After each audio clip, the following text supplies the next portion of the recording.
أما بعد فأعوذ بالله من الشيطان الرجيم بسم الله الرحمن الرحيم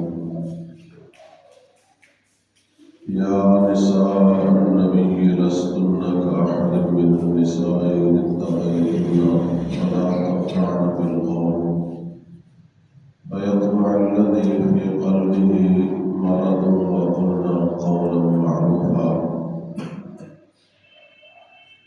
صدق الله العظيم وبلغنا رسوله النبي الكريم الأمين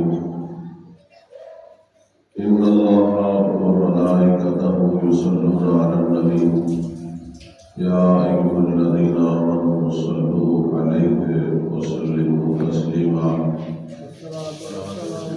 الصلاة والسلام عليك يا سيدي يا رسول الله وعلى آلك وصحبك يا سيدي يا حبيب الله الصلاة والسلام عليك يا نبي الله وعلى آلك وصحبك يا نور الله الصلاة والسلام عليك يا خاتم النبيين وعلى آلك وصحبك يا خاتم المعصومين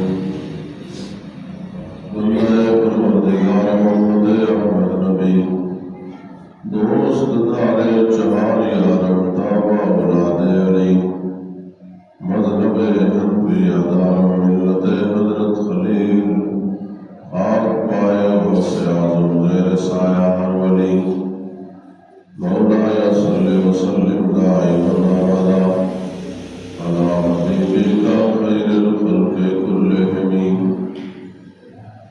محمد تاج رسول اللہ قاطبة محمد صادق الاقوال والکالم محمد ذکره روح لأنفسنا محمد شكره فرد على الأمم يا رب صل وسلم دائما أبدا على حبيبك خير الخلق كلهم صدیق سے حسن کمال محمد است فروغ دل جام جلال محمد است عثمان لائے شم جمال محمد است حیدر بار بار خصال محمد است اسلام با اطاعت خلفائے راشدین ایمان با حب آل محمد است صلی اللہ علیہ وسلم ابو بکر ہم چکا با عمر در طواف ہے وہ عثمان آب زمزم علی نج اکبر است خدایا محق بنی فاطمہ کے برقول ایمان کنم خاتمہ اگر دعوت امرد کنی برقبول منو دستو دامان آل رسول اللہ تبارک و تعالی جل جلالہ کی حمد و ثنا درود لامحدود سرور کائنات مخبر موجودات نبی کل ختم الرسل شافع روز جزا جناب احمد مصطفیٰ محمد مصطفیٰ صلی اللہ علیہ وآلہ وسلم کی ذات ببرکات پر بھیجنے کے بعد محترم معزز سامعین، آج ہماری گفتگو کا موضوع دو عظیم ہستیاں مومنوں کی مائیں ام المومنین سیدہ خدیجہ الکبریٰ رضی اللہ تعالی عنہا اور ام المومنین سیدہ عائشہ صدیقہ رضی اللہ تعالی عنہا۔ آپ کے لحاظ سے چند باتیں آپ کے گوشگزار کرنی ہے، جس سے ساتھ ساتھ یہ بات بھی واضح ہو جائے گی کہ آج ہماری بیٹیوں کا، بہنوں کا، ماؤں کا کردار کیسا ہونا چاہیے اور ہماری آئیڈیل کون سی خواتین ہیں۔ ام المؤمنین سیدہ خدیجہ رضی اللہ تعالی عنہا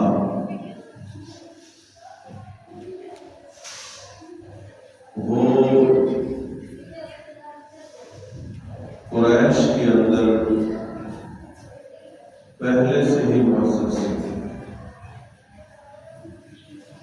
آپ اندازہ لگائیں کہ جس وقت ناگفتہ یہی صورتحال تھی، ہر طرف جاہلیت کے پلندے تھے اور جہالت ناچ رہی تھی، اس دور میں بھی وہ اپنی پارسائی اور عفت کے لحاظ سے طاہرہ کے نام سے مشہور تھی۔ ہمارے استاد گرامی حضور شیخ الحدیث حضرت علامہ حافظ محمد عبدالستار سعیدی دامت برکاتہ العالیہ جب ہم ان سے بخاری شریف پڑھتے تھے تو آپ نے امہات المومنین کے لحاظ سے ایک ضابطہ اور قاعدہ ارشاد فرمایا کہ اللہ تبارک و تعالیٰ نے نبی پاک صلی اللہ علیہ وسلم کے حرم کے لیے امہات المومنین کو ازل سے چن لیا۔ کوئی مسئلہ مخصوصہ تھا، اس حوالے سے بات ہو رہی تھی تو آپ نے فرمایا کہ ان کو رب ذوالجلال نے پہلے سے ہی ایک انوکھی شان عطا فرمائی۔ تو معلوم ہوا کہ نبی پاک صلی اللہ علیہ وسلم کے اصحاب ہیں تو وہ چنے ہوئے، آل ہے تو وہ بھی چنی ہوئی، ازواج ہے تو وہ بھی چنی ہوئی۔ چنانچہ یہ تو ازل سے طے تھا کہ حضرت ام المومنین سیدہ خدیجہ کبریٰ رضی اللہ تعالی عنہا سے آپ کا نکاح ہوگا۔ اس واسطے پھر اللہ تبارک و تعالی نے حضرت خدیجہ رضی اللہ تعالی عنہا کو خوبیاں بھی کمال کی عطا فرمائی، عظمتیں بھی چوٹی کی عطا فرمائی۔ آپ کا شجرہ نسب بھی چند واسطوں کے بعد نبی علیہ السلام کے شجرہ نسب میں مل جاتا ہے۔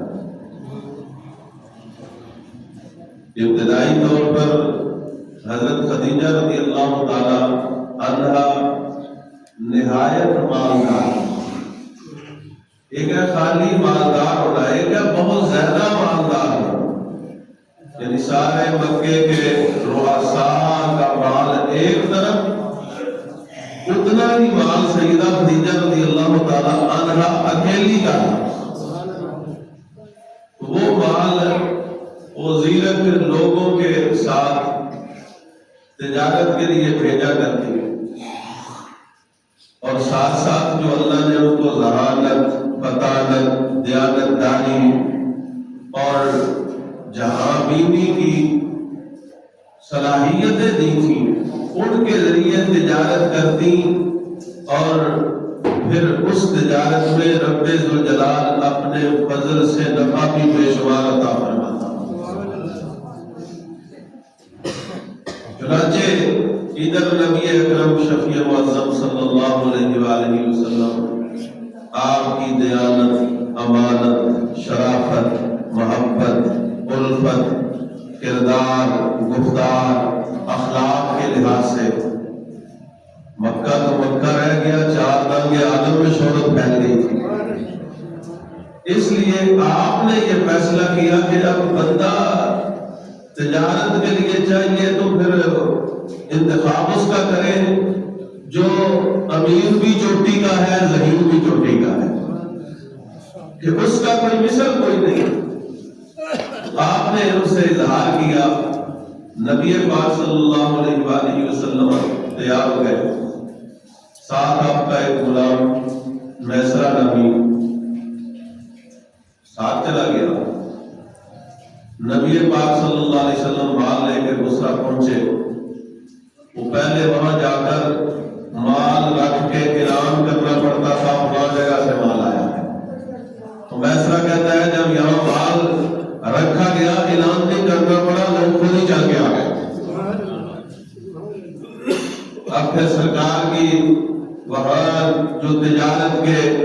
نما اصول اس نے دیکھے واپسی پر، وہ بیان کیے راستے کے جو معجزات تھے کہ جب آپ چلتے تو دھوپ ہوتی تو بادل سایہ کرتا تھا، وہ سارا کچھ جو مشاہدہ تھا ویسا تھا، اس نے آگے بیان کیا۔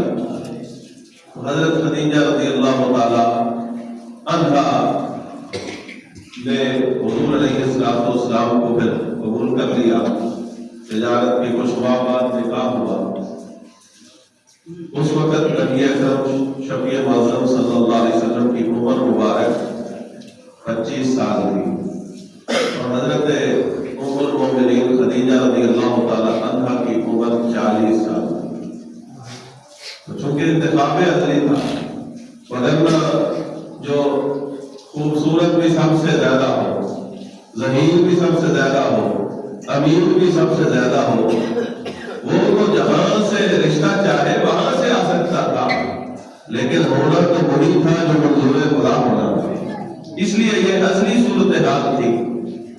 تو ام المؤمنین سیدہ خدیجہ رضی اللہ تعالی عنہا وہ اصل خاتون اول، کیونکہ سرکار دو عالم صلی اللہ علیہ وسلم سب بادشاہوں سے بڑے بادشاہ ہیں، سب شہنشاہوں سے بڑے شہنشاہ ہیں، آپ کا مقام و مرتبہ سب سے اعلیٰ ہے، لہذا جس نے آپ کے ساتھ سب سے پہلے زندگی گزاری ہے وہ خاتون اول کہلائیوں کی حقدار ہے۔ اس بنیاد پر حضرت خدیجہ رضی اللہ تعالی عنہا کے ہوتے ہوئے سرکار دو عالم صلی اللہ علیہ وسلم نے کسی اور خاتون سے شادی بھی نہیں کی، یعنی یہ حضرت سیدہ کا اعزاز ہے۔ پھر حضرت خدیجہ رضی اللہ تعالی عنہا کو نبی علیہ السلام کے ساتھ رہنے کا موقع بھی باقیوں سے زیادہ ملا۔ یہ تقریباً 24 سال سے اوپر کا عرصہ بنتا ہے جو حضرت خدیجہ رضی اللہ تعالی عنہا نے نبی علیہ السلام کے ساتھ گزارا، اور صرف محض ساتھ دینا یہ بھی بڑی بات ہے، لیکن آپ نے ساتھ دینے کا حق بھی ادا کیا۔ کس انداز میں کہ جب نبی اکرم شفیع معظم صلی اللہ علیہ وآلہ وسلم وحی آئی، اعلان نبوت ہوا، تو آپ نے سب سے پہلے اسلام قبول کیا، سب سے پہلے قرآن کی تلاوت آپ نے سنی، سب سے پہلے حدیث روایت آپ نے کی، مومنوں کی پہلی ماں ہونے کا شرف رب نے سب سے پہلے آپ کو عطا فرمایا۔ آپ اس لیے قرآن نے کہا یا نساء النبی لستن کأحد من النساء، اے نبی کی عورتوں کائنات کی کوئی عورت تم جیسی نہیں ہو سکتی، اس لیے کہ تم اس حرم میں آ گئی ہو جس حرم جیسا اور کوئی کائنات میں حرم نہیں، تم اس کے نکاح میں آ گئی ہو کہ جس جیسا کائنات میں اور کوئی مرد نہیں، اس کی وجہ سے رب نے تمہیں بھی یہ شان دے دی ہے کہ اب کائنات کی کوئی عورت تمہاری مثل بھی نہیں ہو سکتی۔ چنانچہ جب اعلان حضور صلی اللہ تعالی علیہ وآلہ وسلم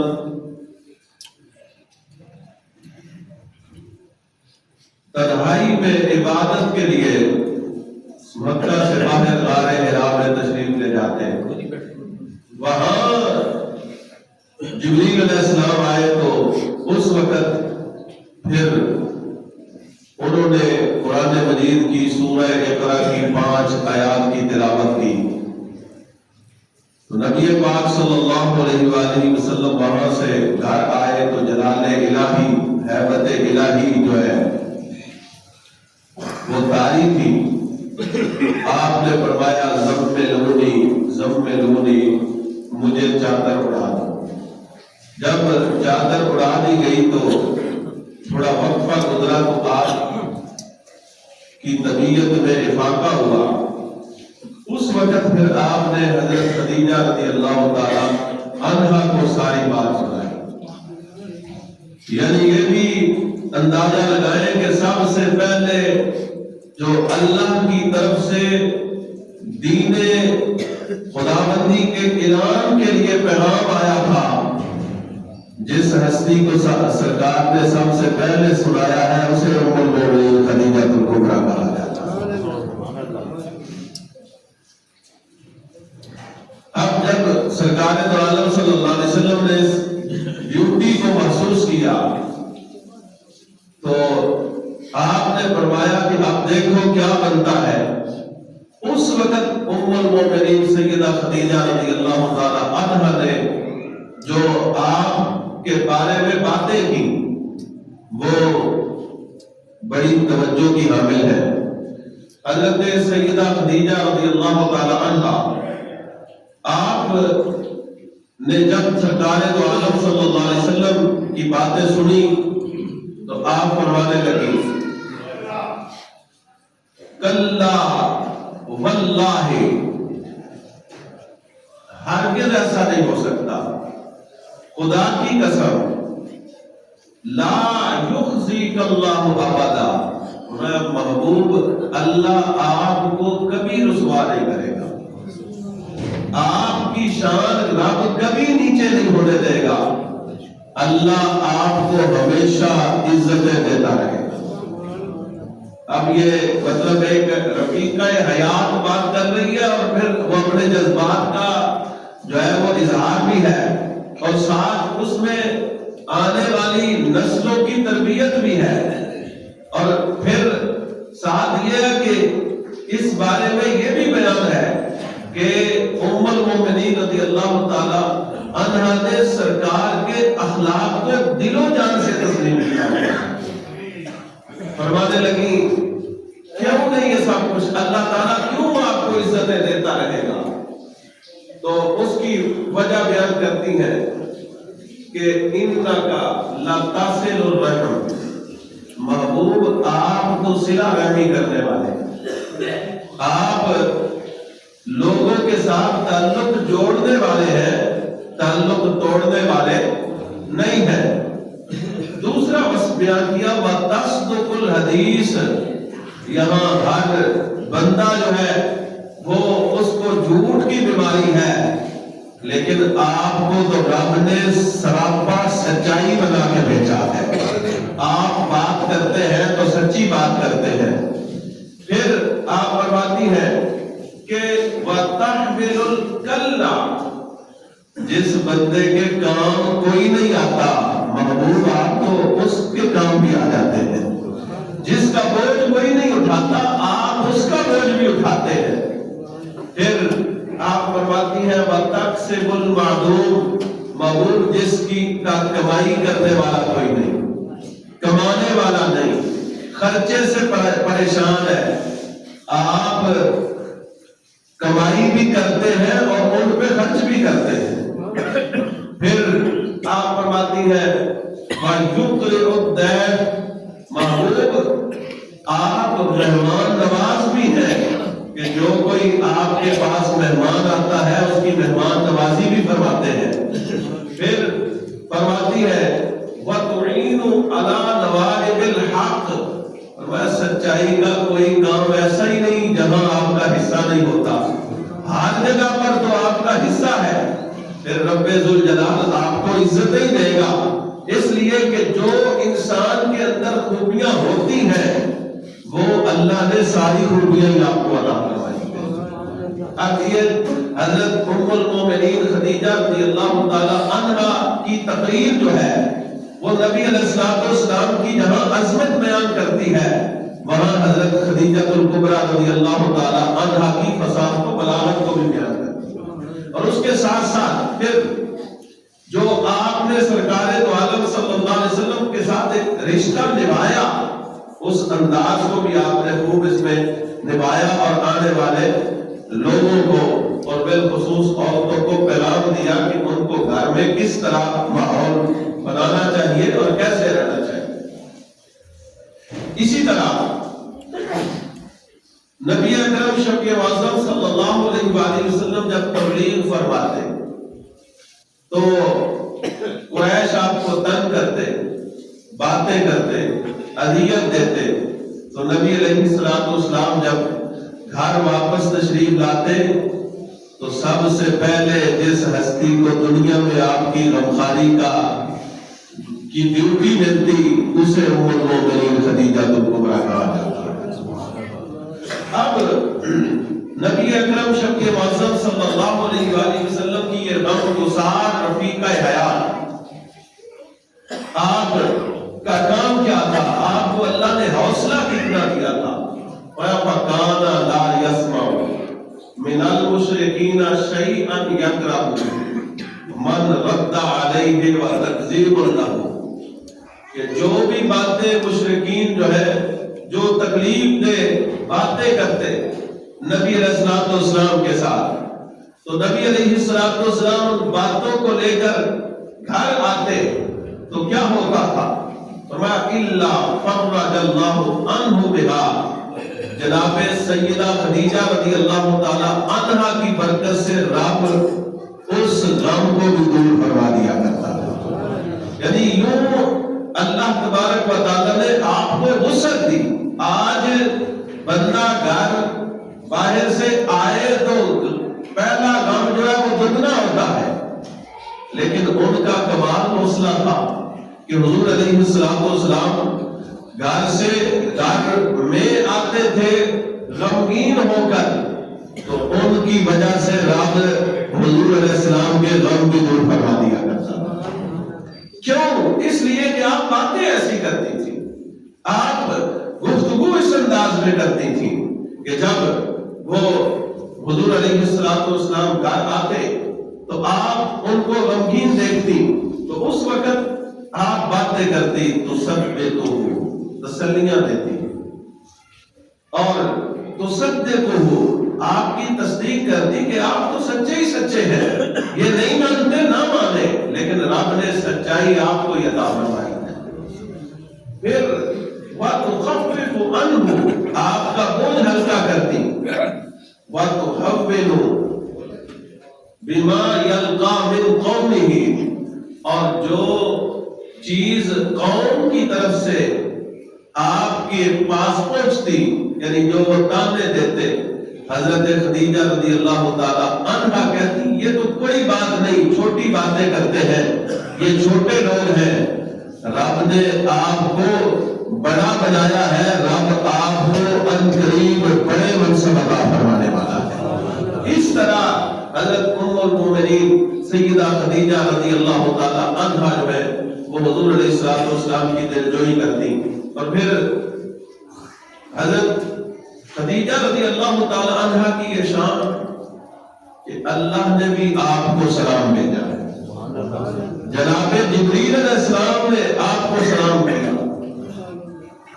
کس انداز میں کہ جب نبی اکرم شفیع معظم صلی اللہ تعالی علیہ وسلم غار حرا میں ہے تو حضرت خدیجہ کبریٰ رضی اللہ تعالی عنہا آ رہی ہیں۔ حضرت ابو ہریرہ روایت کرتے ہیں کہ عطا جبرائیل والنبی صلی اللہ علیہ وسلم، حضرت جبریل علیہ السلام نبی پاک علیہ السلام کے پاس آئے اور انہوں نے عرض کی یا رسول اللہ ہذہ خدیجہ، یہ جو آنے والی عورت ہے یہ حضرت خدیجہ رضی اللہ تعالی عنہ، قد اتت معها اناء فیہ ادام او طعام او شراب، ان کے پاس ایک برتن ہے، یہ آپ کے لیے کھانا لے کر آ رہی ہے۔ اب دیکھو جو اصل خاتون اول ہے اس کا کردار کیا ہے، اور مال اتنا تھا جو سرکار دو عالم صلی اللہ علیہ وسلم کے قدموں پہ قربان کر دیا۔ سرکار دو عالم صلی اللہ علیہ وآلہ وسلم نے جیسے چاہا آپ کے مال کو ویسے خرچ کیا، آپ نے ان کو روکا نہیں، جتنے نوکر چاہتی رکھ سکتی تھی، لیکن کیا مزاج ہے اور کیا محبت ہے کہ جس وقت نبی پاک صلی اللہ علیہ وآلہ وسلم کے حرم میں آئی ہیں تو نبی علیہ السلام کے سارے کام اپنے ہاتھ سے کرتی، اب کھانا لے کے جاتی ہے غار حرا پر۔ آج جو لوگ غار حرا پہ گئے تو آج تو کافی رستے بنے ہیں، پھر بھی جانے میں ایک اچھا خاصا وقت لگتا ہے، اور جس وقت کی یہ بات ہے اس وقت تو رستے نہیں تھے اور اس وقت سہولیات نہیں تھی، لیکن سیدہ پھر بھی اپنے محبوب اور اپنے سرتاج کے لیے کھانا لے کے جا رہی ہے۔ ان کی یہ ادا اللہ کو اتنی پسند آتی ہے کہ رب ذوالجلال جبریل کو بھیجتا ہے اور سرکار دو عالم صلی اللہ علیہ وسلم کو حکم ہوتا ہے کہ فَإِذَا هِيَ أَتَتْكَ محبوب جب وہ آپ کے پاس آ جائے فَقَرَأَ عَلَيْهَا السَّلَامُ مِن رَبِّهَا تو ان کے رب کی طرف سے ان کو سلام کہنا ہے۔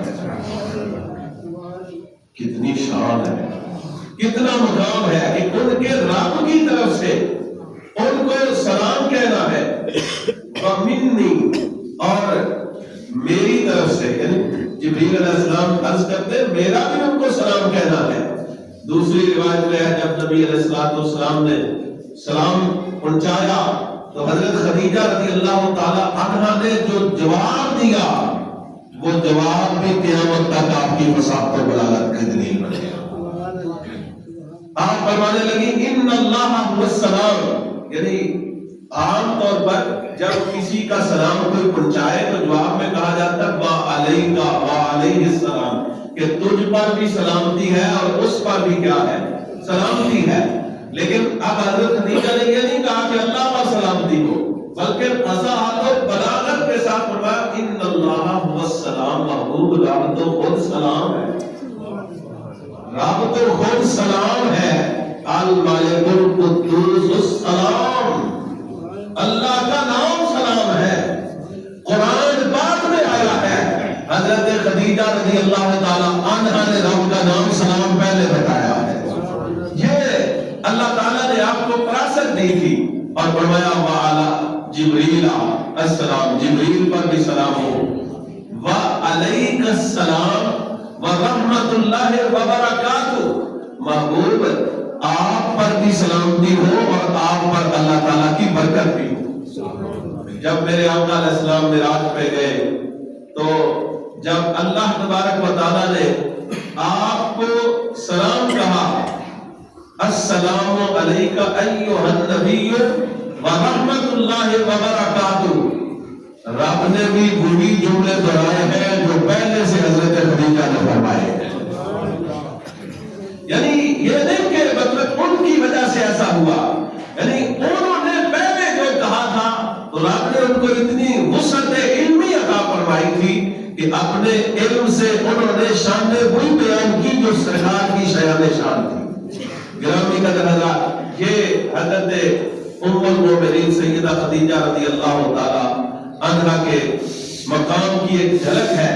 پھر یہاں ہی حضرت جبریل کہتے ہیں کہ اب محبوب وہ اتنی محنت سے آ رہی ہے تو ان کو خالی نہیں جانے دینا، رب کی طرف سے انعام بھی دینا ہے۔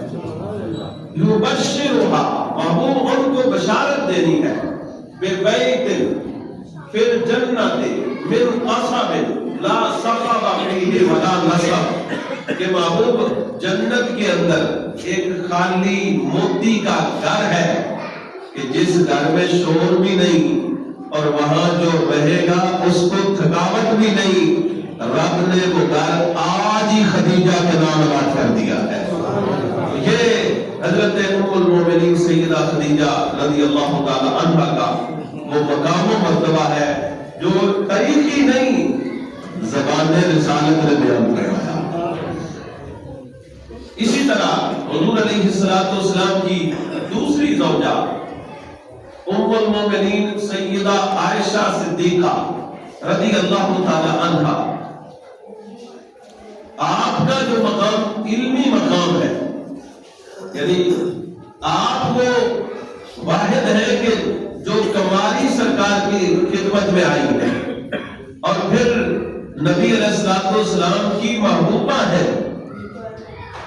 اس بنیاد پر یہ باتیں صحابہ کرام کو بھی علم تھا، یعنی حضور انصاف کے تقاضے سب سے پورے کرتے تھے، ساری صورتحال مکمل تھی، لیکن قلبی ملان حضرت عائشہ صدیقہ رضی اللہ تعالی عنہا کی طرف تھا۔ چنانچہ صحابہ کرام علیہم الرضوان میں بڑے بڑے لوگ، بڑے بڑے نام ہیں کہ جن کو وہ فرماتے ہیں ہمیں کوئی مسئلہ پیش ہوتا، ہم حل نہ پاتے اما جی کے پاس جاتے تھے تو مائی صاحبہ ہماری مشکلیں آسان فرما دیا کرتی تھی۔ اس قدر رب ذوالجلال نے ان کو وسعت علمی سے نوازا تھا۔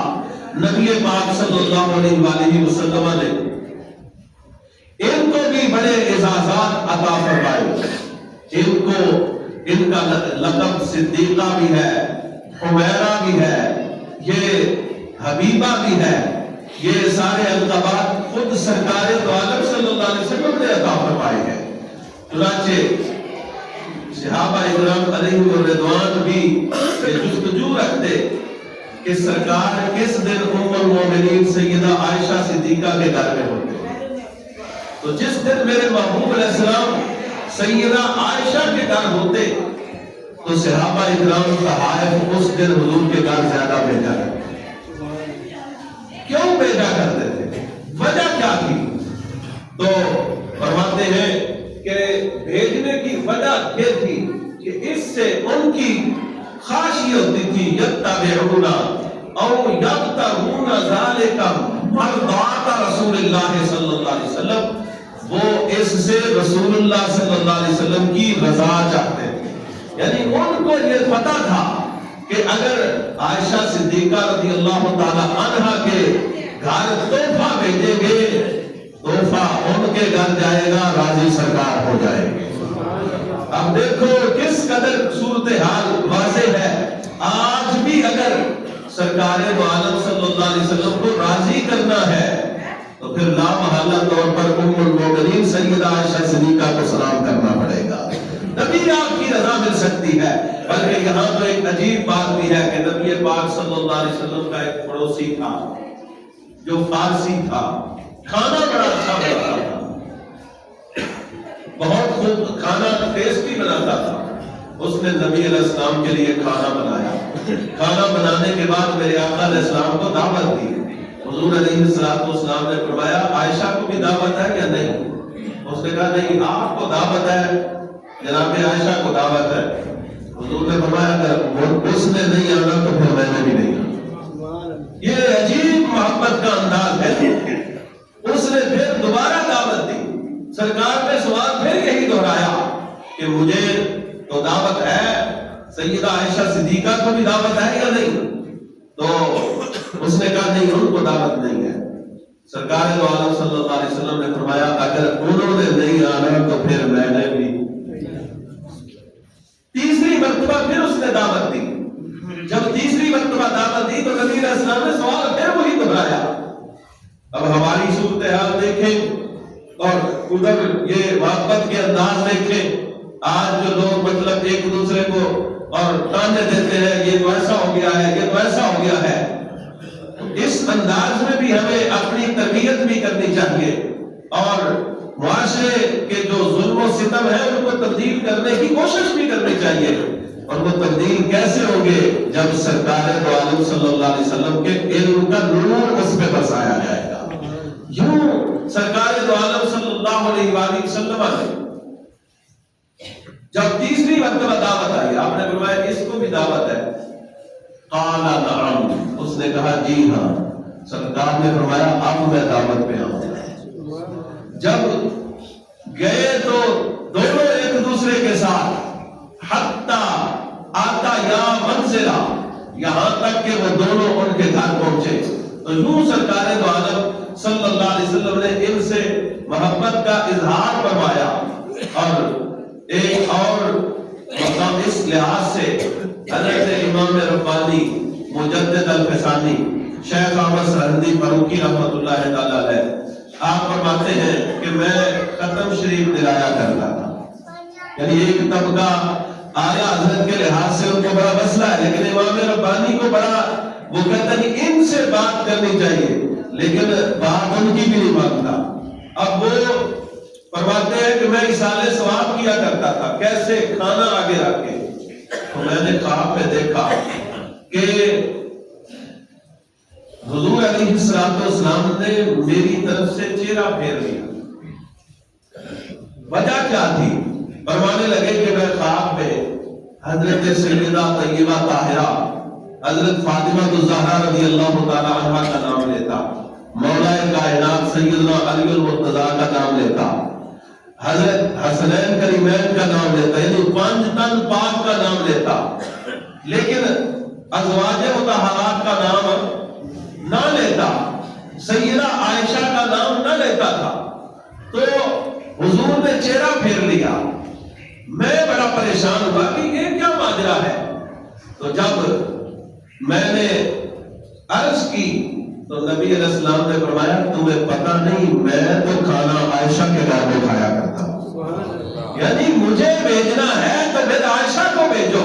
اب اوپر یہی 2 حدیثیں میں نے بیان کی کہ سرکار ان کے بغیر کھانا نہیں کھا رہے، لہذا حضرت امام ربانی فرماتے ہیں اس کے بعد میں نے حضرت عائشہ کا نام بھی شامل کر لیا ہے اور ساری ازواج مطہرات کا نام بھی شامل کر لیا ہے۔ اس سے پتہ چلتا ہے کہ سرکار سے اگر کامل محبت ہے تو پھر سرکار کی اولاد سے بھی پیار کرنا ہے، سرکار کی ازواج سے بھی پیار کرنا ہے، اور میرے آقا کے اصحاب سے بھی پیار کرنا ہے۔ یہ سارا کچھ سرکار خود سکھا کے گئے ہیں۔ آخری بات عرض کر رہا ہوں، نبی پاک صلی اللہ علیہ وسلم نے فرمایا کہ مرد بڑے کامل ہوئے، یعنی زمانے کے اندر بڑے ایسے لوگ ہیں کہ جو کامل ہوئے، لیکن عورتیں خال کامل ہوئی۔ ان میں سے ایک حضرت مریم بنت عمران، جناب عیسیٰ علیہ السلام کی والدہ، فرعون کی بیوی آسیہ، دیگر احادیث میں، یعنی اس میں صرف 2 کا ذکر ہے جو میں بیان کر رہا ہوں، دیگر حدیث میں حضرت سیدہ فاطمہ الزہرا اور ام المؤمنین سیدہ خدیجہ کے بھی نام ہیں، یعنی یہ وہ ہستیاں ہیں عورتوں میں جو کامل ہوئی ہیں۔ اور پھر ام المؤمنین سیدہ عائشہ صدیقہ رضی اللہ تعالی عنہا کے بارے میں فرمایا کہ وَفَضْلُ عائشہ، عائشہ کی فضیلت ایسے ہی ہے جس طرح سرید کی سارے کھانوں پر فضیلت ہوتی ہے، کفضل السرید علی سائر الطعام۔ سرید کیا چیز ہے؟ یعنی یہ گوشت شوربے والا بنا کر اس کے اندر روٹی جو ہے وہ چھوٹی چھوٹی کر کے ڈبوئی جاتی ہے، جس طرح ہمارے عرف میں شاید آپ کو معلوم ہو چوری نہیں بناتے تھے دیسی گھی کی، یہ ہمارے استاد فرمایا کرتے تھے کہ آدھا دین دیہات والوں کو سمجھ آتا ہے، کیونکہ یہ اصطلاحات ان کو پتا ہے، تو وہ چوری بنایا کرتے تھے، یعنی روٹی کو چھوٹا چھوٹا کر کے پھر اس پہ گھی ڈال کے اس پہ چینی یا شکر ڈال کے، تو یہ بڑی عمدہ اور لذیذ خوراک تھی۔ اسی طرح شوربے والا گوشت بنا کے تو روٹی کو چھوٹا چھوٹا کر کے اس میں ڈالا جاتا ہے، اسے سرید کہا جاتا ہے۔ یہ کھانے میں مزیدار بھی ہوتا ہے اور معدے کی صفائی بھی کرتا ہے، ذو ہضم ہوتا ہے، اس لیے کھانوں میں یہ عمدہ ہے۔ اس میں نبی علیہ السلام نے حضرت عائشہ صدیقہ کی فضیلت کو بیان فرمایا ہے۔ آخری بات یہ بھی قابل توجہ ہے کہ ام المومنین سیدہ عائشہ صدیقہ رضی اللہ تعالی عنہا کو 3 خصوصیتیں خاصہ رب نے عطا فرمائی۔ سبحان اللہ۔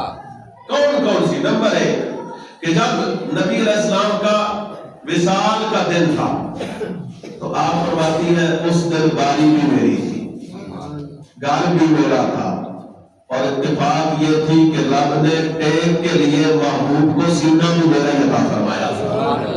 یوں جو ہے نبی اکرم شفیع معظم صلی اللہ علیہ وآلہ وسلم کی یہ جو آپ کے ارد گرد کے افراد ہیں، یہ سب کیا ہے؟ چنیدہ ہے۔ یعنی حضرت عائشہ صدیقہ کو بھی رب نے چن کے حرم مصطفیٰ میں داخل کیا، حضرت خدیجہ کو بھی چن کر حرم مصطفیٰ میں داخل کیا۔ عجیب بات ہے، حضرت سیدہ مریم رضی اللہ تعالی عنہا، ان کو رب نے چنا، یہودیوں نے ان کو نہیں مانا، ان پہ تہمت لگائی ہے اور ان کو برا بنا رہا، ان کی کردار کشی کی، اور آج بھی یہودیوں کا بچا ہوا چربا ام المومنین عائشہ صدیقہ رضی اللہ تعالی عنہا کی کردار کشی کرتا ہے۔ تو آپ تعلق تو دیکھ رہے ہیں کہ دونوں طرف کیسا ملتا جلتا ہے، ادھر بھی رب کی چنی ہوئی بندی جناب سیدہ مریم ہے، ادھر بھی رب کی چنیدہ حضرت عائشہ صدیقہ ہے۔ ادھر تہمت لگانے والے یہود ہیں اور ادھر جو لگانے والے ہیں وہ یہود کی بچی ہوئی جماعت ہے. اس واسطے ہمیں ہوشیار رہنا ہے. نبی علیہ السلام کی ہر نسبت کا احترام اپنے اوپر لازم کرنا ہے. جتنا آپ سرکار کی نسبتوں کا احترام کریں گے اتنی ہی سرکار دو عالم صلی اللہ علیہ وسلم کی عنایت زیادہ ہوگی. اللہ تعالیٰ کی بارگاہ میں دعا ہے کہ رب ذوالجلال عمل کی توفیق عطا فرمائے. ہماری ماں بہنوں کو ان خواتین کو اپنا آئیڈیل بنانے کی توفیق دے. وآخر دعوانا الحمدللہ رب العالمین.